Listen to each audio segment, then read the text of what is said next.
Welcome to Chillin' 101. We hope this video helps. You'll start with the essentials: power and proximity. Make sure you have the Google Home app and your Google account logged in on your phone.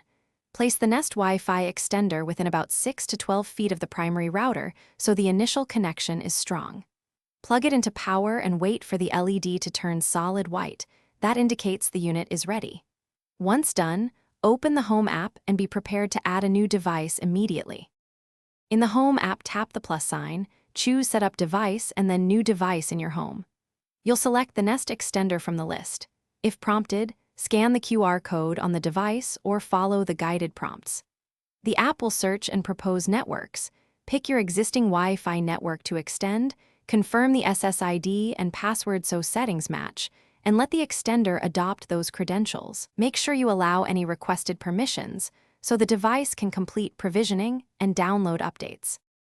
Once the extender shows connected, move it to its final location where it still gets a strong signal from the router while covering weak areas.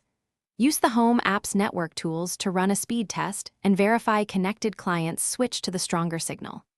If speeds are poor, make sure the extender isn't blocked by metal or appliances and reboot both router and extender. If problems persist, factory reset the extender and repeat. Thanks for watching. Consider subscribing if we helped you.